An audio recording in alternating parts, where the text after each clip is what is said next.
మా అజయ్ గారు విషయం చెప్పారు. జనరల్గా ఏ ప్రభుత్వమైనా పేదలకు ఒక గూడు కల్పిస్తుంది. వీళ్ళు ఏం చెప్తారు? ఇందిరమ్మ రాజ్యం, ఇందిరమ్మ రాజ్యం అంటారు. ఇందిరమ్మ రాజ్యం అంటే పేదలకు ఇండ్లు ఇవ్వాలి, పేదలకు ఇండ్ల స్థలాలు ఇవ్వాలి. ఎవరైనా తెలుసో తెలియకో కబ్జాలుంటే పట్టాలు ఇవ్వాలి. కానీ వీళ్ళది చెప్పేదేమో ఇందిరమ్మ రాజ్యం, చేసేదేమో హిట్లర్ రాజ్యం. అసలు ఈ రెవెన్యూ మంత్రి, మీ జిల్లా మంత్రి, జిల్లాలో మనకు ఎవరైనా ఒక మంత్రి ఉంటే ఏమనుకుంటాం? నాకు ఆసరైతాడు, మావోడే మంత్రి అయిండు, మాకు సాయం చేస్తాడు, మాకు బలంగా ఉంటాడు అనుకుంటాం. కానీ ఇక్కడ ఏమైపోయింది? రక్షించేవాడే భక్షించేవాడుగా మారిపోయింది. కాపాడవలసిన వాడే రక్షకుడే భక్షకుడైపోయిన పరిస్థితి ఏర్పడ్డది. ఈయన కొత్త నిర్వచనం ఇచ్చిండు. చరిత్రలో ఎప్పుడైనా కూడా రెవెన్యూ మంత్రి అంటే ఇండ్లకు స్థలాలు ఇస్తాడు, ఇండ్లు కట్టిస్తాడు, పట్టాలు ఇస్తాడు, జీవో 59 కింద రెగ్యులరైజ్ చేస్తారు. ఇది జనరల్ గా రెవెన్యూ మంత్రులు చేసే పని. అదేందో మన ఖమ్మం జిల్లా దురదృష్టమా మరి, మనకు వీళ్ళు మొన్ననేమో వెలుగుమట్ల, ఇప్పుడేమో మళ్ళా కొత్తగా రఘునాథ్ పాలెం షురూ చేసిండ్రు. వెలుగుమట్లలో పేదల ఇండ్లు కూలిస్తే రాష్ట్రం అంతా రచ్చరచ్చై కాంగ్రెస్ పార్టీ పరువు అయింది, చెంపలేసుకునే పరిస్థితి ఏర్పడ్డది. ఇంకా వీళ్ళకి బుద్ధి రాలేదు, ఇంకా సొయి రాలేదు.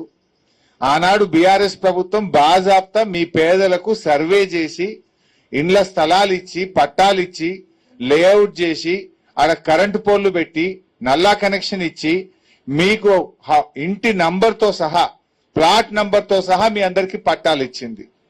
చేతనైతే మీరు ఇండ్లు కట్టించండి, చేతనైతే వాళ్లకు మీరు ఇంటికి సాయం చేసి ఎవరైనా అసంపూర్తిగా ఉన్న ఇండ్లు పూర్తి చేసే ప్రయత్నం చేయాలి. కానీ ఈ ఇండ్లు లాక్కునే పరిస్థితి ఇది చాలా బాధాకరం. తక్షణమే ఈ ఆలోచన విరమించుకోవాలని చెప్పి బీఆర్ఎస్ పార్టీ పక్షాన్ని డిమాండ్ చేస్తా ఉన్నాం. మర్యాదగా ఇప్పుడు కలెక్టర్ గారు చెప్పినాం, కలెక్టర్ గారు మీరు అమాయకులైనటువంటి పేదల దగ్గర ఇంకో జాగల మీకు ఇల్లు ఇస్తాం, ఇంకో జాగల మీకు స్థలం ఇస్తామని అఫిడవిట్లు తీసుకున్నారు. మరి ఇంకో చోట ఇవ్వలేదు. ఉన్న బేస్మెంట్లు, ఉన్న ఇండ్లు, ఉన్న గుడిసెలు రాత్రికి రాత్రి జేసీబీలు పెట్టి కూలగొడతా ఉన్నారు. ఇది ఇండ్లు కట్టించే ప్రభుత్వం కాదు, ఇండ్లు కూల్చే ప్రభుత్వం. ఆ రేవంత్ రెడ్డి ఏమో హైదరాబాద్ లో హైడ్రా పెట్టి కూలగొడతాడు. ఈ పొంగులేటేమో ఈయన జేసీబీలు పెట్టి వెలుగుమట్లలో ఇవాళ రఘునాథపాలెంలో ఈయన కూలగొట్టే కార్యక్రమం చేస్తుంటాడు. జర్నలిస్టులకు కూడా కేసీఆర్ గారు ఇండ్ల స్థలాలు ఇచ్చిండ్రు, దానికి కూడా పోయిండ్రు, ఫెన్సింగ్ పెట్టిండ్రు, ఇది గవర్నమెంట్ ల్యాండ్ అని బోర్డు పెట్టిండ్రు. మా జర్నలిస్టులకు ఏం పాపం చేసిండ్రు? ఆనాడు బాజాప్తా కేబినెట్ లో పెట్టి ఆమోదించి ఖమ్మం జర్నలిస్టులకు కేసీఆర్ గారు ఇచ్చిన మాట ప్రకారంగా ప్రభుత్వ స్థలాన్ని కేటాయిస్తూ జీవో ఇచ్చిండ్రు. లేఅవుట్ కూడా మా అజయ్ గారు ఆ రోజు తయారు చేపించిండ్రు. దాన్ని ఎందుకు ఆపుతా ఉన్నారు?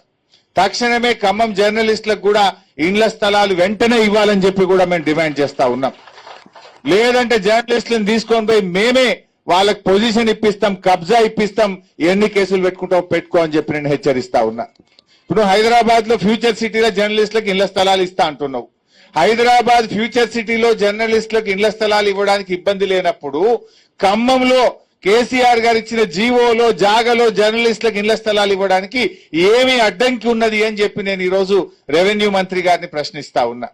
హైదరాబాద్ లో ఫ్యూచర్ సిటీలో ఇవ్వగలిగినప్పుడు అదే చట్టం ప్రకారంగా మన ఖమ్మంలో కూడా ఇవ్వచ్చు కదా అని మేము అడుగుతా ఉన్నాం. ఇలా ఈ పేదలు ఏం చేసిండ్రు? వెలుగుమట్ల సంఘటన తర్వాత కూడా మీ కళ్ళు ఇంకా చల్లవడలేదా?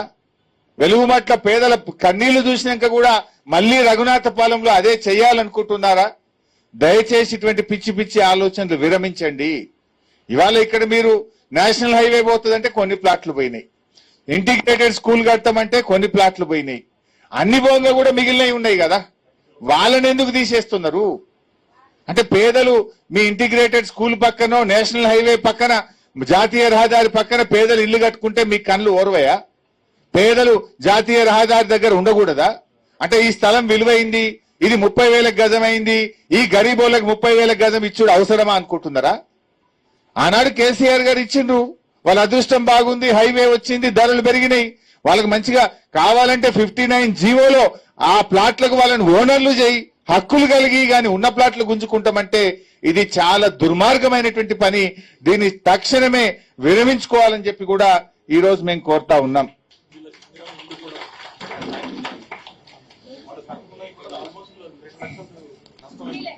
ఆల్రెడీ అదే గతంలో వీళ్ళందరికీ ఇండ్లు కూడా మంజూరు అయినాయి.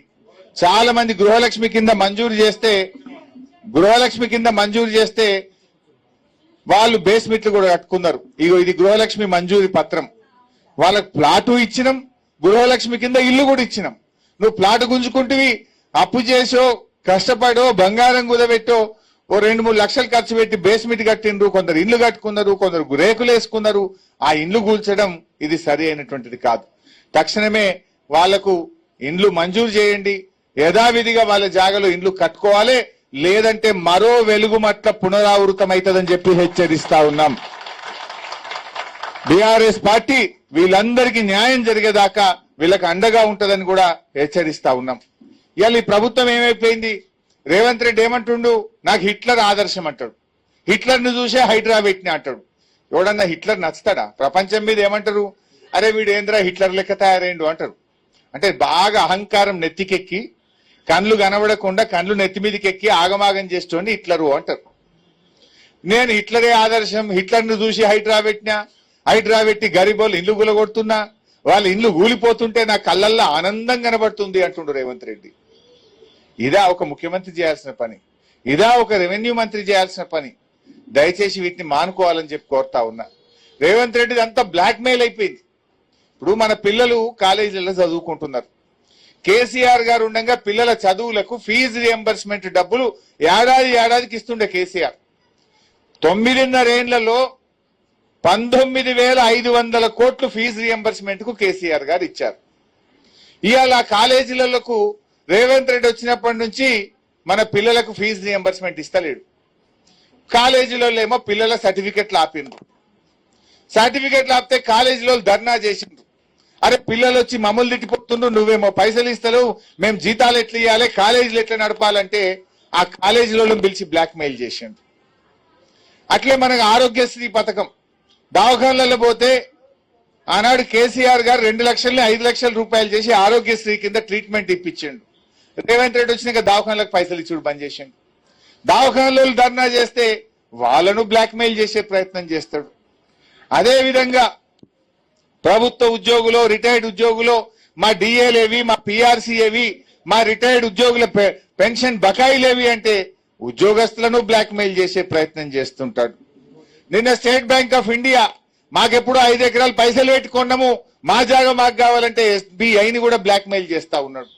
ఎల్ఎన్టీ మెట్రో రైలు కట్టే హైదరాబాద్ లో వాడు ఇడిచిపెట్టిపోయేదాకా ఎల్ఎన్టీ మెట్రో రైలును బ్లాక్ మెయిల్ చేసిండు. అంటే రేవంత్ రెడ్డి అంతా బ్లాక్ మెయిల్ రాజకీయం. ఎవరిని వదిలిపెట్టాడు. జర్నలిస్టులను బ్లాక్ మెయిల్ చేస్తాడు, మా సోషల్ మీడియా యాక్టివిస్టులను బ్లాక్ మెయిల్ చేస్తాడు. ప్రశ్నించే గొంతులను ఇలా బ్లాక్ మెయిల్ చేస్తూ బెదిరించే ప్రయత్నం చేస్తున్నాడు. కానీ బెదిరింపులకు దగ్గర పడ్డది. నీకు ఏముంది?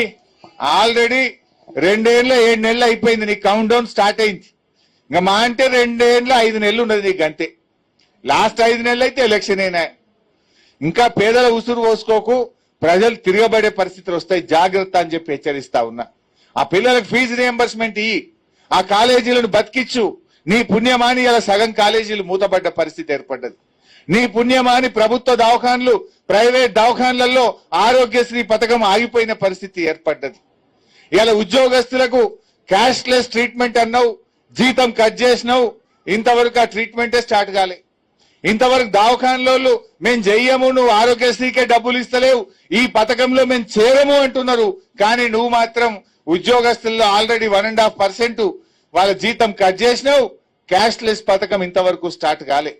అటు ఉద్యోగస్తులు జరిగిందనుకో, వాళ్ళ మీద ఏసీబీ రైడ్లు, వాళ్ళను బ్లాక్ మెయిల్ చేసుడు, ఉద్యోగస్తులను బ్లాక్ మెయిల్ చేస్తావు, దవాఖాన్లను బ్లాక్ మెయిల్ చేస్తావు, కాలేజీలను బ్లాక్ మెయిల్ చేస్తావు, సోషల్ మీడియా యాక్టివిస్టులను బ్లాక్ మెయిల్ చేస్తావు, జర్నలిస్టులను బ్లాక్ మెయిల్ చేస్తావు, ఎవరన్నా ప్రతిపక్ష నాయకులు మాట్లాడితే వాళ్ళను బ్లాక్ మెయిల్ చేస్తావు.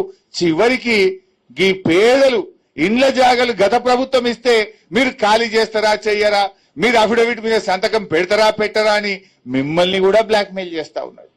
బ్లాక్ మెయిల్ చెల్లదు. ఎప్పటికైనా ప్రేమ గెలుస్తుంది, నిజాయితీ గెలుస్తుంది, పనితనం గెలుస్తుంది తప్ప ఈ బ్లాక్ మెయిల్ రాజకీయాలు చెల్లవు. మీరెవ్వరూ భయపడాల్సిన అవసరం లేదు. మీ వెనుక కేసీఆర్ ఉంటారు, మీ వెనుక బీఆర్ఎస్ పార్టీ ఉన్నది.